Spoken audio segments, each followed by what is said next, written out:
بسم الله الرحمن الرحيم. ألف لام را، تلك آيات الكتاب الحكيم.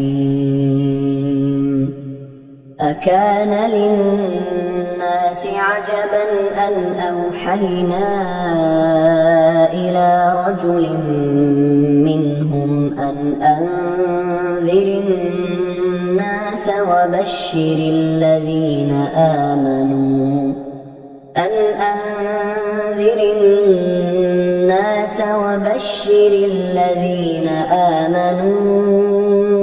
أن لهم قدم صدق عند ربهم. قال الكافرون إن هذا لساحر مبين. إن ربكم الله الذي خلق السماوات والأرض في 6 أيام ثم استوى على العرش يدبر الأمر، ما من شفيع إلا من بعد إذنه. ذلكم الله ربكم فاعبدوه، أفلا تذكرون. إليه مرجعكم جميعا وعد الله حقا، إنه يبدأ الخلق ثم يعيده ليجزي الذين آمنوا وعملوا الصالحات بالقسط، والذين كفروا لهم شراب من حميم وعذاب أليم بما كانوا يكفرون. هو الذي جعل الشمس ضياء والقمر نورا وقدره منازل لتعلموا عدد السنين والحساب. ما خلق الله ذلك إلا بالحق، يفصل الآيات لقوم يعلمون. إن في اختلاف الليل والنهار وما خلق الله في السماوات والأرض لآيات لقوم يتقون. إن الذين لا يرجون لقاءنا ورضوا بالحياة الدنيا واطمأنوا بها والذين هم عن آياتنا غافلون أولئك مأواهم النار بما كانوا يكسبون. إن الذين آمنوا وعملوا الصالحات يهديهم ربهم بإيمانهم، تجري من تحتهم الأنهار في جنات النعيم. دعواهم فيها سبحانك اللهم وتحيتهم فيها سلام، وآخر دعواهم أن الحمد لله رب العالمين. ولو يعجل الله للناس الشر استعجالهم بالخير لقضي إليهم أجلهم، فنذر الذين لا يرجون لقاءنا في طغيانهم يعمهون. وإذا مس الإنسان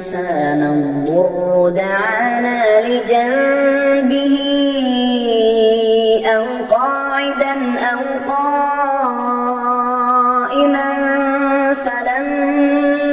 كشفنا عنه ضره مر كأن لم يدعنا إلى ضر مسه كذلك زين للمسرفين ما كانوا يعملون ولقد أهلكنا القرون من قبلكم لما ظلموا وجاءتهم رسلهم بالبينات وما كانوا ليؤمنوا كذلك نجزي القوم المجرمين ثم جعلناكم خلائف في الأرض من بعدهم لننظر كيف تعملون وإذا تتلى عليهم آياتنا بينات قال الذين لا يرجون لقاءنا ائت بقرآن غير هذا أو بدله قل ما يكون لي أن أبدله من تلقاء نفسي إن أتبع إلا ما يوحى إلي إني أخاف إن عصيت ربي عذاب يوم عظيم قل لو شاء الله ما تلوته عليكم ولا أدراكم به فقد لبثت فيكم عمرا من قبله أفلا تعقلون فمن أظلم ممن افترى على الله كذبا أو كذب بآياته إنه لا يفلح المجرمون ويعبدون من دون الله ما لا يضرهم ولا ينفعهم ويقولون هؤلاء شفعاؤنا عند الله قل أتنبئون الله بما لا يعلم في السماوات ولا في الأرض سبحانه وتعالى عما يشركون وما كان الناس إلا أمة واحدة فاختلفوا ولولا كلمة سبقت من ربك لقضي بينهم فيما فيه يختلفون ويقولون لولا أنزل عليه آية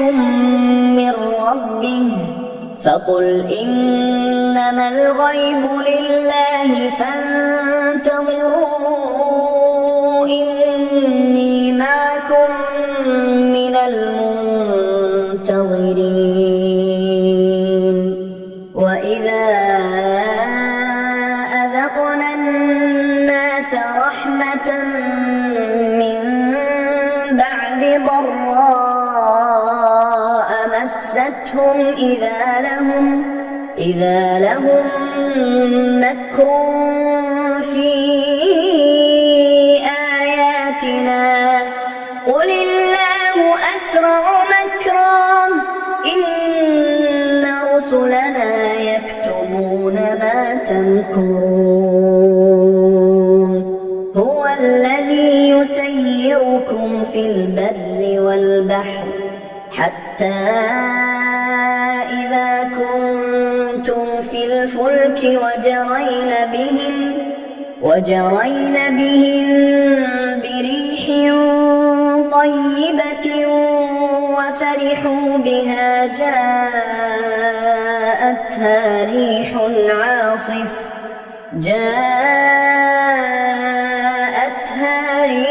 عاصف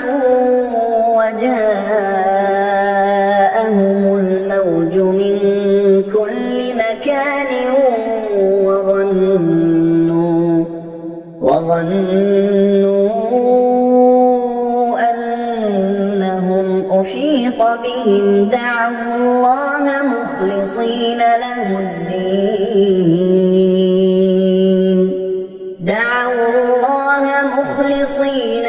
الدين لئن أنجيتنا من هذه لنكونن من الشاكرين فلما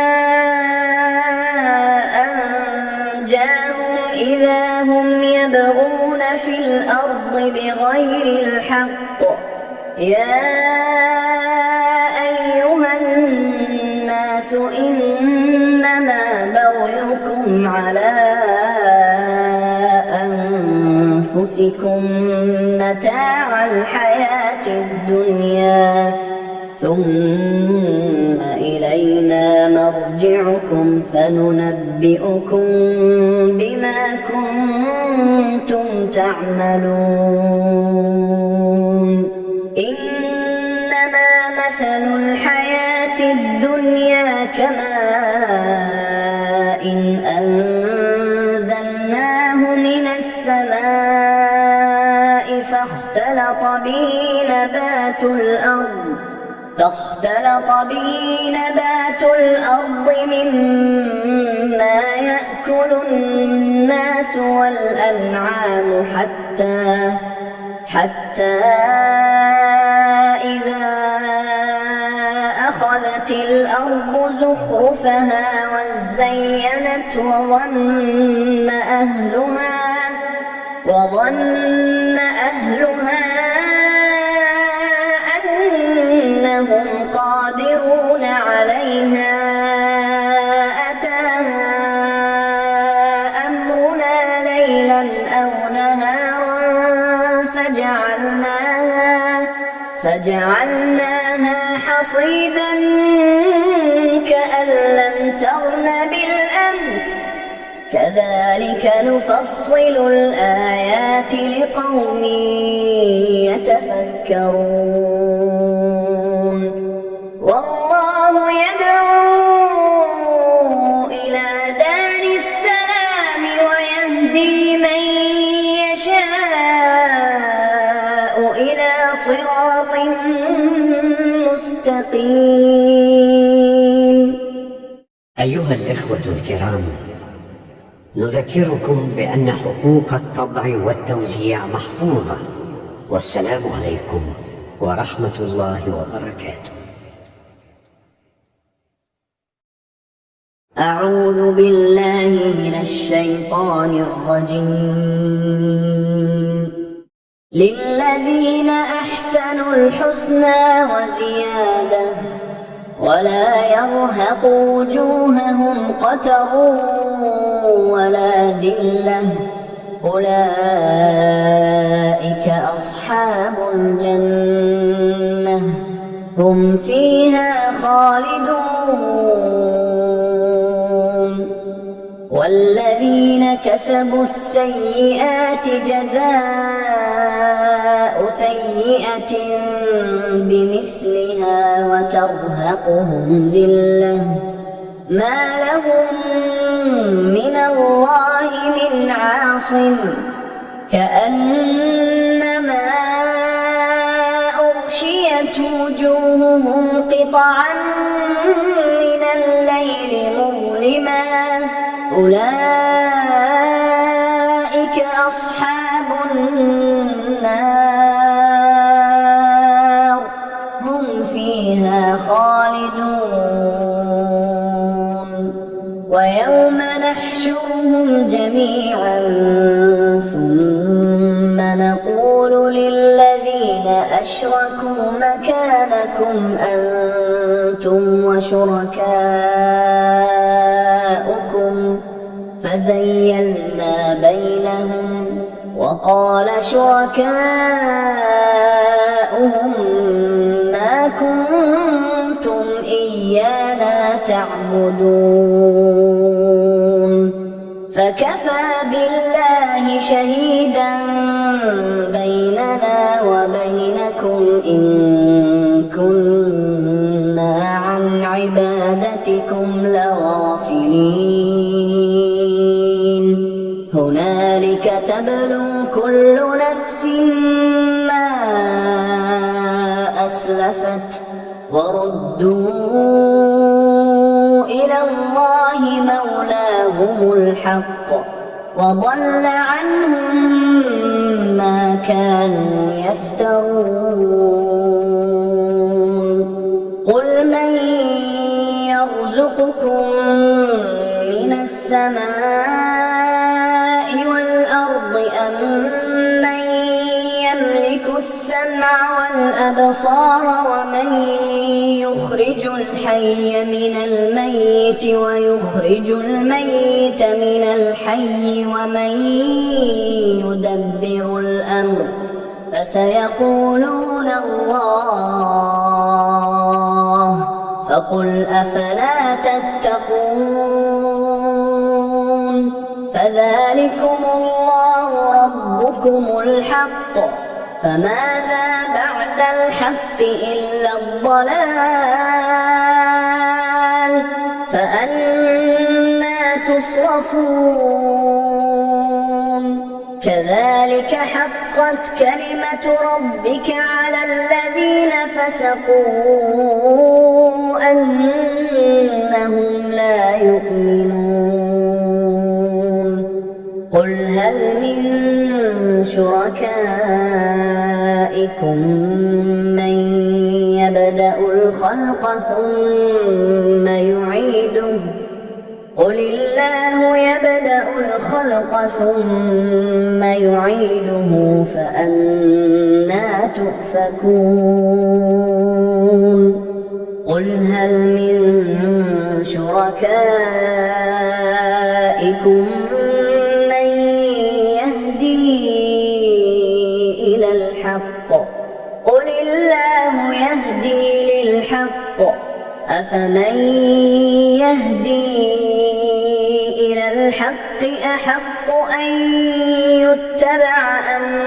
من لا يهدي إلا أن يهدى فما لكم كيف تحكمون وما يتبع أكثرهم إلا ظنا إن الظن لا يغني من الحق شيئا إن الله عليم بما يفعلون وما كان هذا القرآن أن يفترى من دون الله ولكن تصديق الذي بين يديه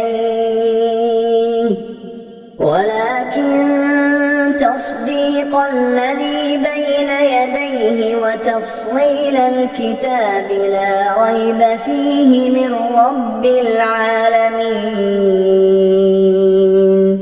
أم يقولون افتراه قل فأتوا بسورة مثله وادعوا من استطعتم من دون الله إن كنتم صادقين بل كذبوا بما لم يحيطوا بعلمه ولما يأتهم تأويله كذلك كذب الذين من قبلهم فانظر كيف كان عاقبة الظالمين ومنهم من يؤمن به ومنهم من لا يؤمن به وربك أعلم بالمفسدين وإن كذبوك فقل لي عملي ولكم عملكم أنتم بريئون مما أعمل وأنا بريء مما تعملون ومنهم من يستمعون إليك أفأنت تسمع الصم ولو كانوا لا يعقلون ومنهم من ينظر إليك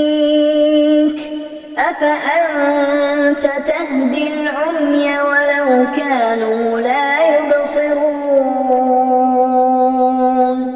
إن الله لا يظلم الناس شيئا ولكن الناس أنفسهم يظلمون ويوم يحشرهم كأن لم يلبثوا إلا ساعة من النهار يتعارفون بينهم قد خسر الذين كذبوا بلقاء الله وما كانوا مهتدين وإما نرينك بعض الذي نعدهم أو نتوفينك فإلينا مرجعهم ثم الله شهيد على ما يفعلون ولكل أمة رسول فإذا جاء رسولهم قضي بينهم بالقسط وهم لا يظلمون ويقولون متى هذا الوعد إن كنتم صادقين قل لا أملك لنفسي ضرا ولا نفعا إلا ما شاء الله لكل أمة أجل إذا جاء أجلهم فلا يستأخرون ساعة ولا يستقدمون قل أرأيتم إن أتاكم عذابه بياتا أو نهارا ماذا يستعجل منه المجرمون ثم إذا ما وقع آمنتم به الآن وقد كنتم به تستعجلون ثم قيل للذين ظلموا ذوقوا عذاب الخلد هل تجزون إلا بما كنتم تكسبون ويستنبئونك أحق هو قل إي وربي إنه لحق وما أنتم بمعجزين ولو أن لكل نفس ظلمت ما في الأرض لافتدت به وأسروا الندامة لما رأوا العذاب وقضي بينهم بالقسط وهم لا يظلمون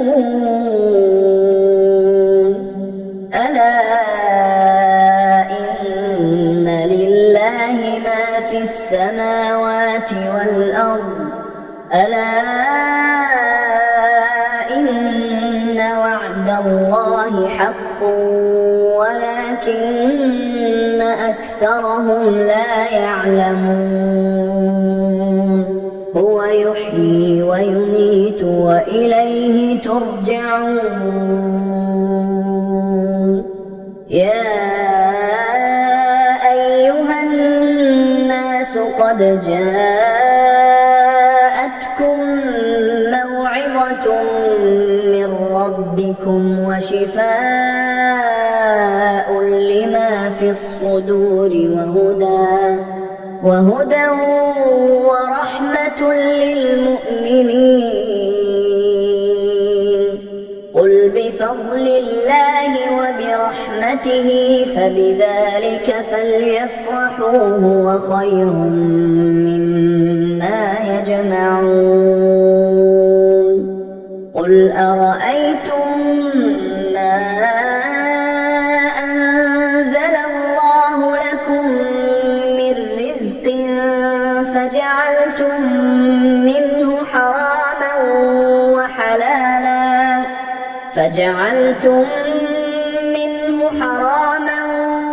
وحلالا قل الله أذن لكم أم على الله تفترون وما ظن الذين يفترون على الله الكذب يوم القيامة إن الله لذو فضل على الناس ولكن أكثرهم لا يشكرون وما تكون في شأن وما تتلو منه من قرآن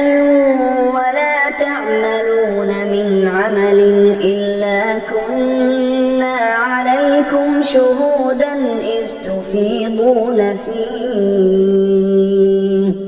وما يعزب عن ربك من مثقال ذرة في الأرض ولا في السماء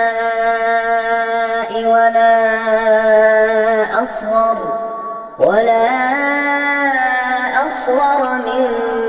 ذلك ولا أكبر إلا في كتاب مبين ألا إن أولياء الله لا خوف عليهم ولا هم يحزنون الذين آمنوا وكانوا يتقون لهم البشرى في الحياة الدنيا وفي الآخرة لا تبديل لكلمات الله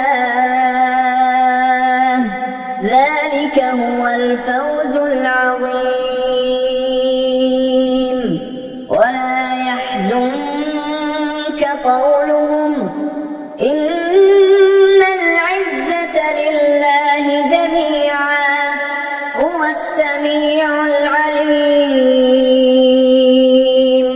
ألا إن لله من في السماوات ومن في الأرض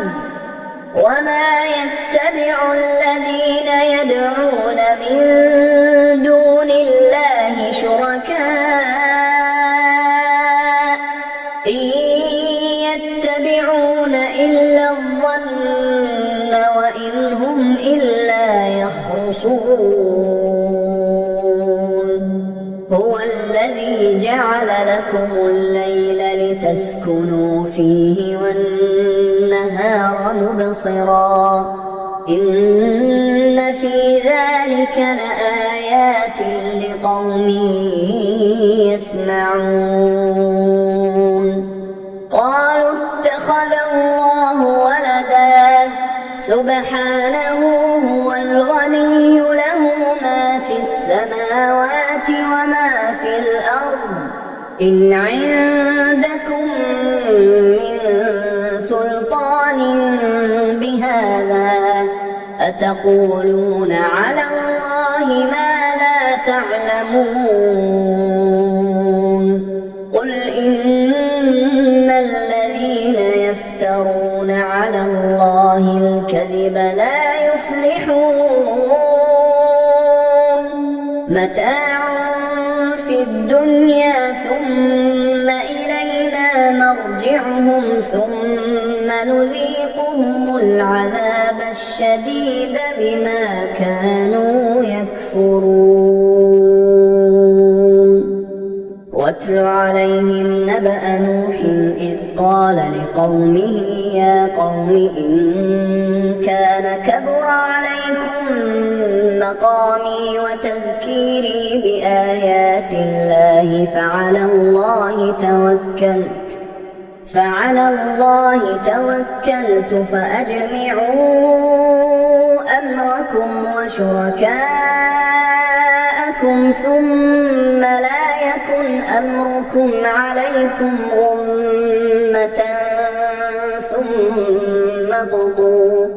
ثم قضوا إلي ولا تنظرون فإن توليتم فما سألتكم من أجر إن أجري إلا على الله وأمرت أن أكون من المسلمين فكذبوه فنجيناه ومن معه في الفلك وجعلناهم خلائف وأغرقنا الذين كذبوا بآياتنا فانظر كيف كان عاقبة المنذرين ثم بعثنا من بعده رسلا إلى قومهم فجاءوهم بالبينات فما كانوا ليؤمنوا بما كذبوا به من قبل كذلك نطبع على قلوب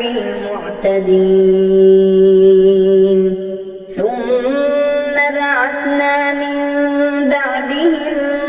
موسى وهارون إلى فرعون وملئه بآياتنا فاستكبروا وكانوا قوما مجرمين فلما جاءهم الحق من عندنا قالوا إن هذا لسحر مبين قال موسى أتقولون للحق لما جاءكم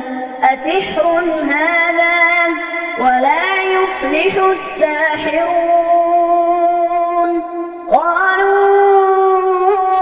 أجئتنا لتلفتنا عما وجدنا عليه آباءنا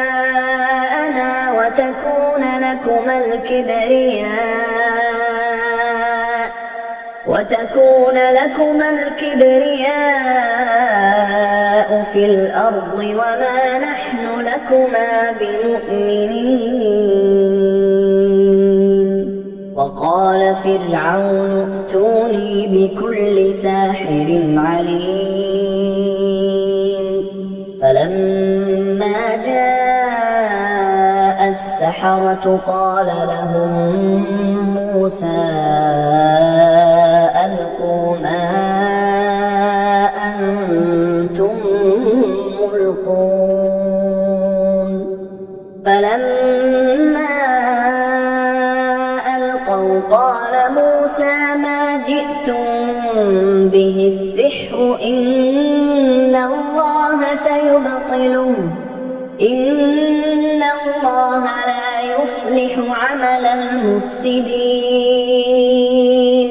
ويحق الله الحق بكلماته ولو كره المجرمون فما آمن لموسى إلا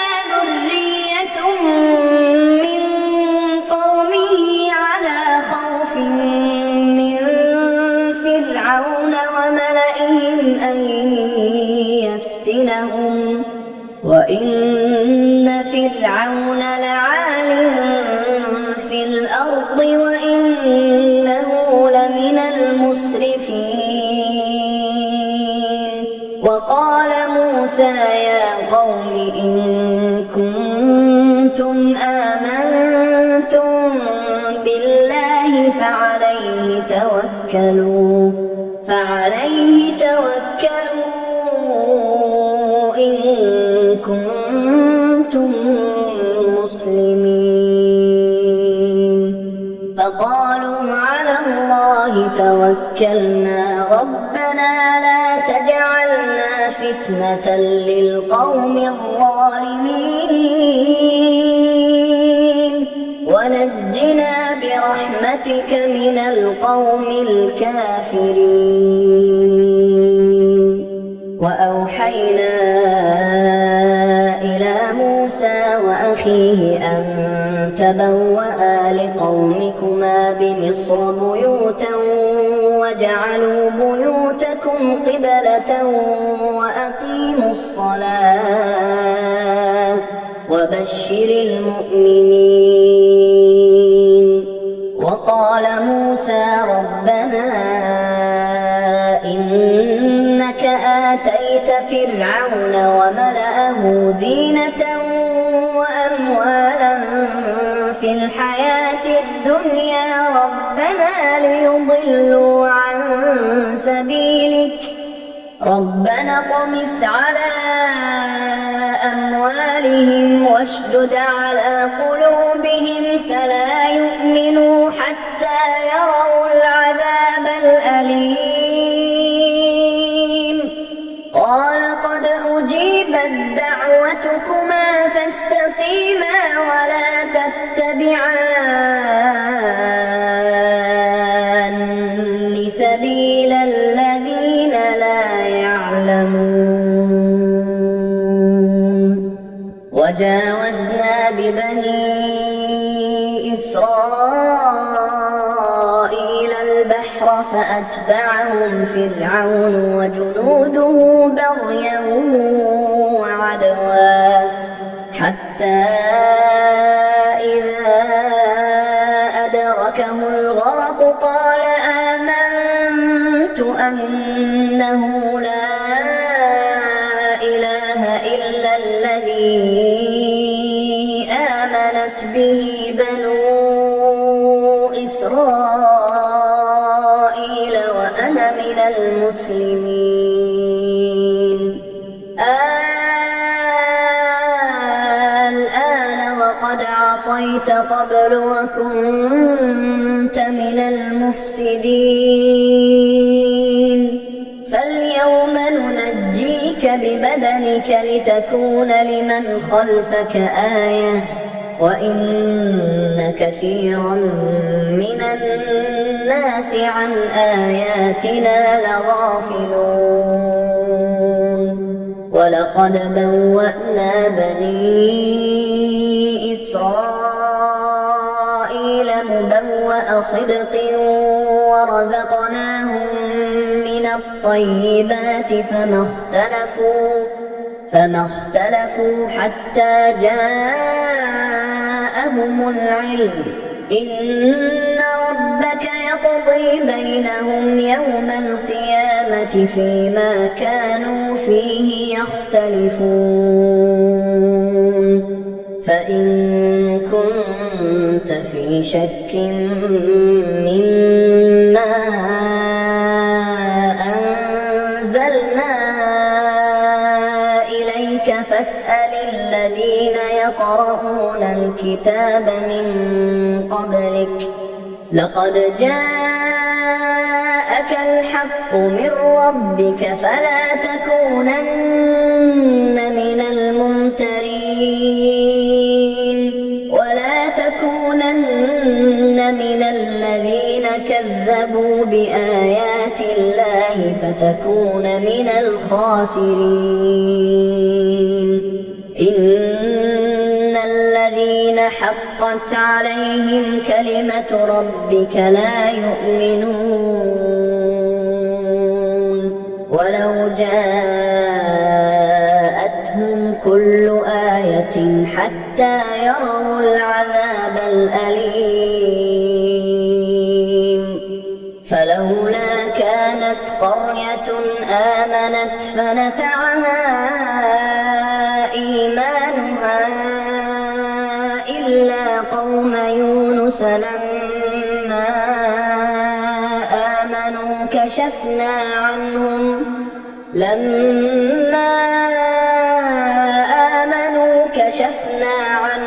عذاب الخزي في الحياة الدنيا ومتعناهم إلى حين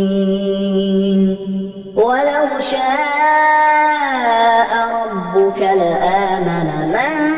في الأرض كلهم جميعا أفأنت تكره الناس حتى يكونوا مؤمنين وما كان لنفس أن تؤمن إلا بإذن الله ويجعل الرجس على الذين لا يعقلون قل انظروا ماذا في السماوات والأرض وما تغني الآيات والنذر عن قوم لا يؤمنون فهل ينتظرون إلا مثل أيام الذين خلوا من قبلهم قل فانتظروا إني معكم من المنتظرين ثم ننجي رسلنا والذين آمنوا كذلك حقا علينا ننجي المؤمنين قل يا أيها الناس إن كنتم في شك من ديني فلا أعبد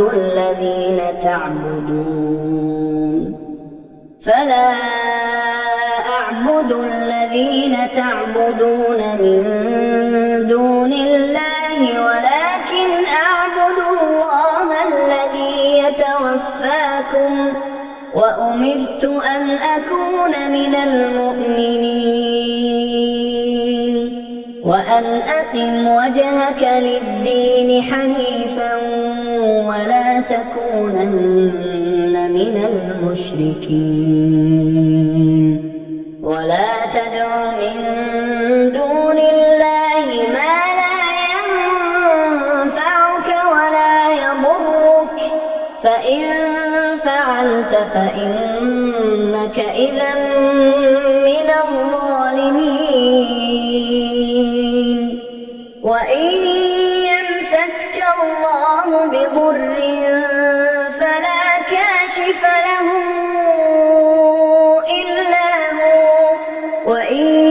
يردك بخير فلا راد لفضله يصيب به من يشاء من عباده وهو الغفور الرحيم قل يا أيها الناس قد جاءكم الحق من ربكم فمن اهتدى فإنما يهتدي لنفسه ومن ضل فإنما يضل عليها وما أنا عليكم بوكيل واتبع ما يوحى إليك واصبر حتى يحكم الله وهو خير الحاكمين